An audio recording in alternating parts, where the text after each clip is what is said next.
All right, Michael Abels. Tell us, Pulitzer Prize? What is happening? Right? Tell me about that first. That's pretty amazing. Congratulations on that. Thank you. So, we won the Pulitzer Prize. And How'd that feel? it's pretty effing great. It does not get old. Yeah, no, that's incredible. I mean, your music has always just blown me away. You know, and I love your story that, you know, where you came from and you were teaching, and just this kind of happened later for you. Yeah. Right? Yeah. Some of my concert orchestral music was on YouTube, and it got several dozen views. And I think the 37th one was Jordan Peele. So that worked out. Yeah, it did work out. Amazing stuff you've been able to put out into the world. So describe yourself to us by using two movies that you absolutely love. So The Empire Strikes Back. Oh, nice. And Memento. Oh. Memento is fascinating. I'm just so amazed by the storytelling and how it all works. And I've just watched that movie again and again, like, this actually makes sense, like I was just floored by the filmmaking. And what is it about Empire that is you? So Empire, it works on every level. I mean, it's just, first of all, it's just great entertainment, but also, the music, right? So good. So our Pulitzer Prize was for writing an opera, and Empire Strikes Back is an opera, just in the background if you haven't noticed, besides it being a great film, and the music just amplifies every aspect. It amplifies the comedy, it amplifies the drama, it amplifies the romantic tension, all of that. So I love that score because where you could have just sort of riffed on what came from the first movie, he did not riff on anything that came from the first movie, and he created an entirely new set of themes, which just blew me away. That I agree with you. That score. Yeah, and it's as a sequel, it fulfills your expectation and exceeds them. Yeah. And I think to the extent that it did that so remarkably, it has enabled us to have all the franchises that we have now because of the possibility that the next one could be even more amazing. Yes, I agree.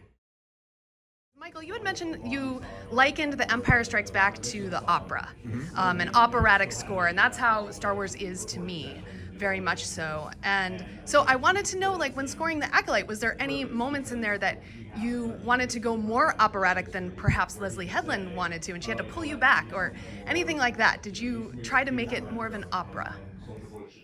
She and I, we really aligned in that the score needed to feel like Star Wars in the moments that were really crucial for that, so that the unusual Star Wars moments could be unusual. We needed it to have both.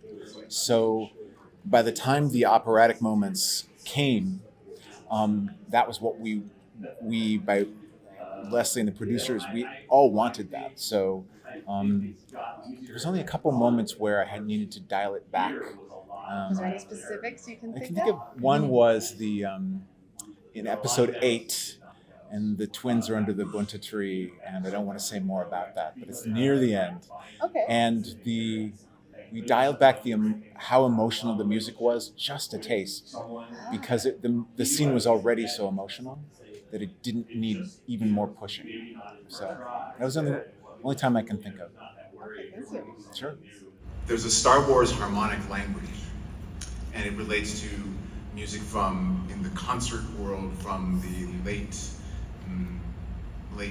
1800s, early 1900s language. And so I had a very clear talk with the showrunner about how much does this sound like Star Wars in the way we know it, how much of it is fresh, because the characters are all new, and yet it needs to feel like Star Wars to people who watch it. So we cared intensely about that. And so basically for every cue, we talked about how traditional is this and how untraditional. And it had to do with the emotions of the characters and all of this. So there was a conscious, you can tell, very conscious plan to when the music needs to feel and sound like Star Wars that it do that.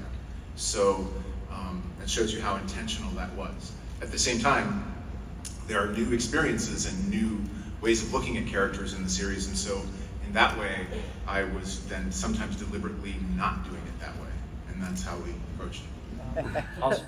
Talk about, I guess, composing for particularly a stranger when he was like on Yeah. camera. It was so cool. He's a great character, and I loved, even though I had read the story arc, it's another when you see it on camera. Yeah. So I was having, when I was watching episodes, kind of a fan experience. Like, oh wow, oh yeah, why didn't I see that coming? So he's a character who's really appealing because he makes darkness seem fun, and you understand why you'd want to side with the dark side when you see the stranger.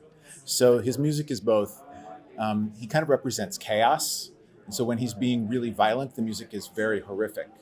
But then he's also, he's seductive, and so when we're on his planet, you really feel seductive in a way that feels great but bad at the same time.